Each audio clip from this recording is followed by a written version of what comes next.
Emergency silver update, 28th of November in the morning. Silver prices $56 now as I'm speaking now. Some interesting things happened a few hours ago.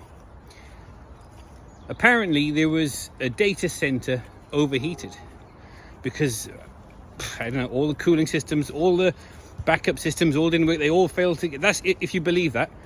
I don't. I do not believe. I think the criminals change, but the lies stay the same. So, silver pricing halted. Silver trading halted.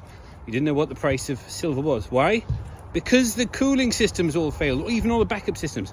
Now, an insider who works in this data center said, no, there's two emergency backup systems.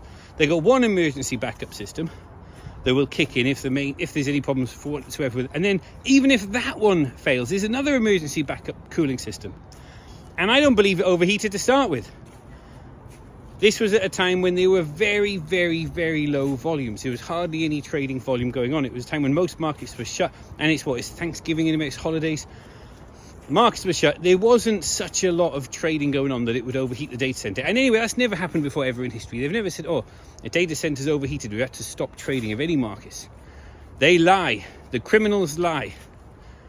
But they stopped trading. It looks like a weekend. It's only a Friday, but looking at the chart, like markets do stop over Saturday, Sunday.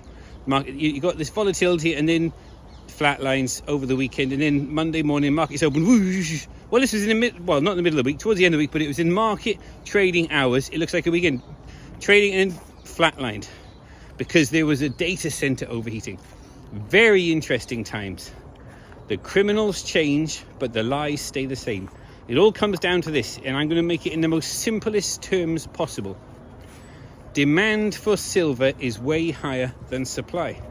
It has been the case for a very long time. Way higher than supply.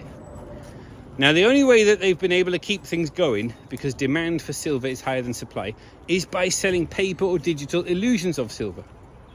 There's two main demands. There's demand from industry, solar panels, nuclear control rods, electric cars, phones, cell phones, laptops, batteries, all these things, and military. That's industrial use. Robotics data centers are using a lot of silver now. So that's one demand. They cannot have a paper or digital illusion of silver to feed that demand. It will not work. There has to be real silver. They need silver. These technologies are using more and more silver. About twice as much as what is mined every year, in my opinion, even though that's not the official figures, but that's what I think the real figures are. Twice as much silver is in demand for industrial use, robotics, aerospace, military, solar panels, electric cars, personal electronics, industrial electronics. Twice what mine supply is. Mine supply is 800 million ounces every year. I think demand from industrial demand alone is about twice that. 1.6 billion ounces every year. There's a drawdown of available inventory to feed this demand.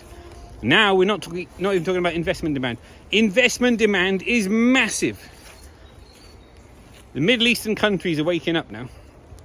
They're wealthy Arab nations. They're wealthy from oil. And so we're talking about Dubai, Saudi Arabia, all these other ones. I won't list them all because there's just so many.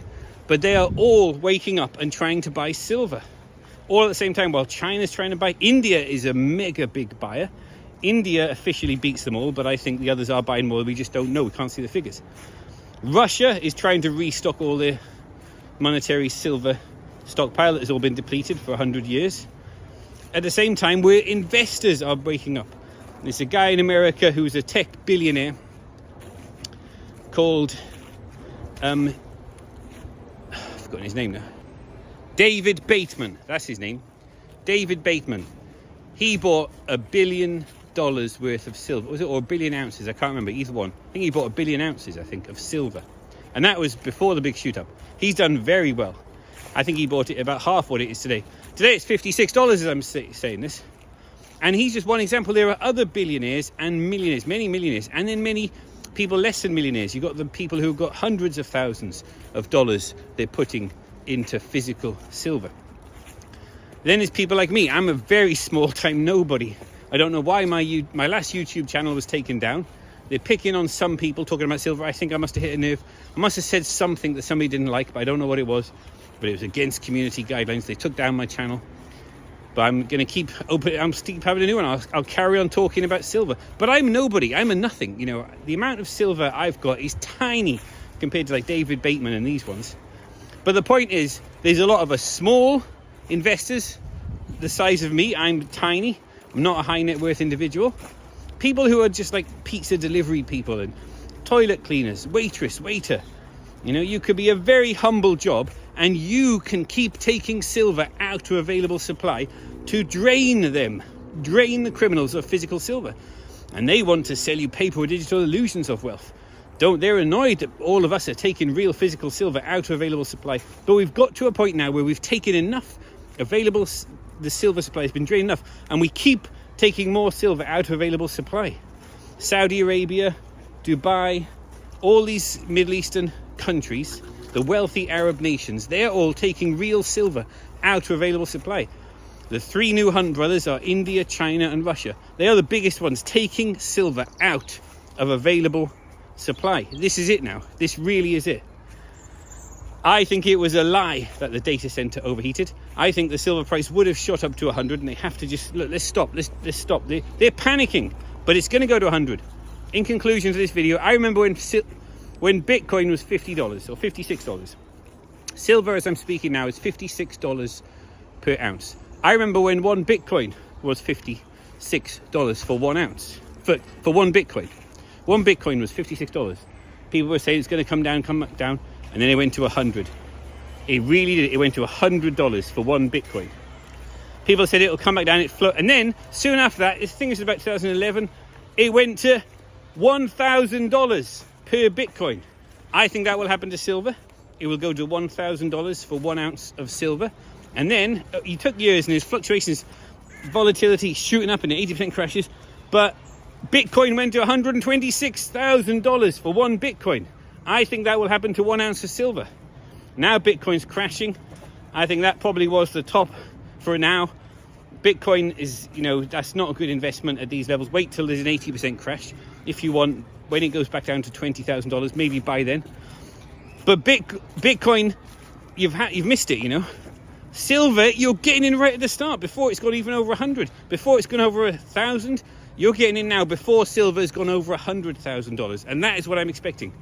So please don't stop trying to take real silver out of available supply.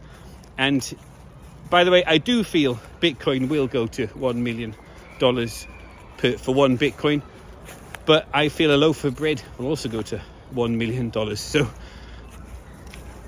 silver will go to hundreds of thousands of dollars, then the dollar will die and silver will go back to its true value. 3.1 grams or 1/10 of a troy ounce will go to a 12-hour day's wage. That is the true value of silver, and I think it will probably overshoot on the correction. They're losing control of that beach ball by pushing the manipulated silver price down. When they lose control, the beach ball shoots up to the surface. Got so much momentum. The surface is 3.1 grams for a 12-hour day's wage. The beach ball will come above the surface for a short while. It might go to 1 gram of silver is valued at 12-hour day's wage, and then it will settle back on the thousands of years historical true value of silver. 3.1 grams, 1/10 of a troy ounce, is valued at 1 day's wage of 12 hours. That is the true value of silver. That answers the question. When people ask the question, well, when the manipulation's over, what is the true value of silver? Or what is the unmanipulated value of silver? What is the free market value of silver if the criminals have stopped their criminal activities? The crime in progress, manipulating the silver price. When that stops, what is the true free value market, free price of silver? 3.1 grams is a 12-hour day's wage.